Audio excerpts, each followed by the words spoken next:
anak-anakku, it's me dengan Mbok Proto di sini yang selalu setia menemani Anda dalam belajar bahasa Inggris dengan praktis. Well, pada kesempatan kali ini, video Mbok Proto akan mengulas tentang teks naratif. What is narrative text? Apakah itu teks naratif? Kita tonton bersama. Jangan lupa ya untuk subscribe, share ke teman-teman. Oke, check it out. Well, sebelumnya kalian mesti tahu dulu what is narrative text. Apakah itu teks naratif? It is a text which tells a story and entertains the reader or listeners. Jadi teks naratif adalah sebuah teks yang menceritakan tentang sebuah cerita atau dongeng dengan tujuan menghibur para pembaca atau pendengarnya. Di sini ada beberapa type of narrative text. Fable, tokohnya binatang namun perilakunya layaknya seperti manusia. Fairy tale, cerita bersifat fantasi, tidak nyata atau khayalan. Folktale adalah cerita rakyat. Sedangkan horror series yaitu cerita-cerita horor. Romance, cerita percintaan. Legends atau legenda didasarkan pada fakta-fakta. Misalnya, dongeng di mana terjadinya suatu tempat. Kalian akan mengetahui yaitu generic structure of narrative text atau kerangka bacaan dari teks naratif. Pada paragraf pertama kalian akan menemukan apakah itu orientation, yaitu pendahuluan. Di sini kalian akan menemukan siapa tokoh dalam cerita tersebut, kapan dan di mana suatu kisah diceritakan. Untuk paragraf berikutnya kalian akan menemukan yaitu complication, awal terjadinya permasalahan atau klimaks. Setelah itu paragraf berikutnya yaitu ada resolution atau penyelesaian masalah. Dalam cerita tersebut bisa berakhir dengan baik atau menyenangkan, bahkan berakhir dengan buruk atau menyedihkan, atau bahkan masih menggantung.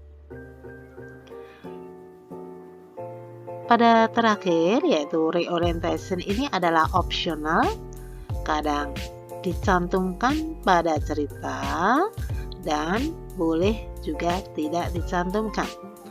Reorientation di sini adalah pesan moral atau pengajaran yang ada dalam cerita atau dongeng tersebut yang disampaikan oleh penulis. Itu adalah kerangka bacaan dari teks naratif.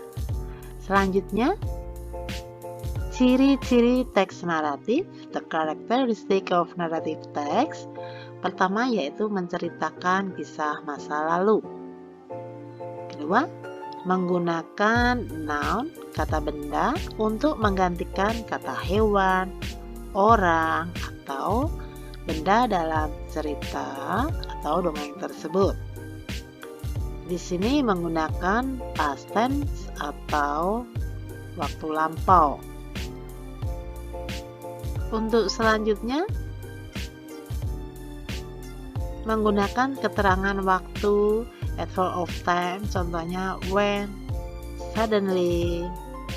Untuk menggunakan conjunction, waktu atau time conjunction ya, seperti after, as soon as, then, dan lain-lain. Sekarang kalian bisa melihat di sini ada contoh teks naratif. Di sini kalian udah tahu ya. Oh iya, ini greedy crocodile. Berarti di sini tokohnya adalah binatang. Jadi ini adalah bentuk fable ya. Pada paragraf pertama tadi disebut orientation. Kalian akan melihat siapa, kapan, di mana suatu cerita itu terjadi. Once upon a time there was a crocodile. He was so hungry. Then he began to swim slowly down the river, looking for prey. He saw a duck who was also swimming in the river. Crocodile immediately kissed and caught the duck. Kalian sudah tahu kapan kejadiannya, ya? Once upon a time. Di sini kalian melihat warna-warna yang dicetak tebal berwarna hitam ini. Ada was, ada begin.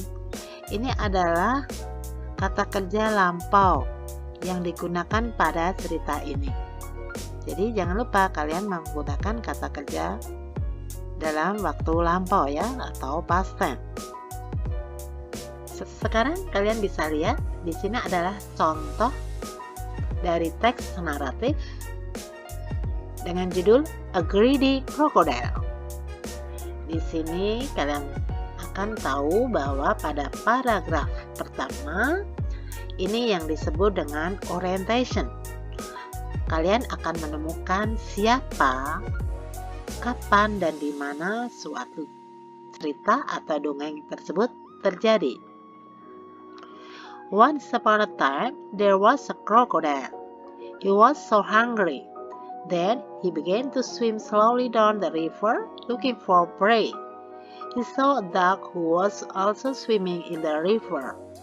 Crocodile immediately kissed and caught the duck. Perhatikan, kalian akan tahu bahwa di sini waktunya ya once upon a time, dan tokohnya yaitu crocodile.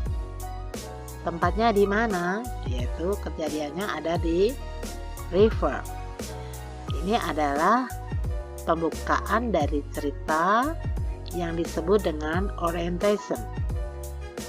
Untuk yang berwarna hitam, ini adalah kata kerja yang dipakai yang menyatakan waktu lampau. Jadi karena ini dongeng, makanya kita memakai simple past. Untuk selanjutnya paragraf kedua, ketiga itu adalah lanjutan dari pertama tadi. Setelah orientation, kalian akan menemukan di sini ada permasalahan apa yang terjadi, dilanjutkan dengan penyelesaian masalah. Untuk lebih jelasnya bisa kalian baca. Di sini adalah terjemahan dari cerita seekor buaya yang rakus tadi. Jelas ya? Kalian sudah memahami apakah itu teks naratif beserta ciri-ciri dan kerangka bacaan yang ada dalam teks naratif. Semoga bermanfaat ya. Jangan lupa tonton terus.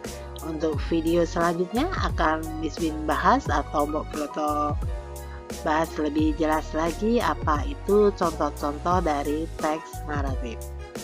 Oke, thank you. Assalamualaikum warahmatullahi wabarakatuh.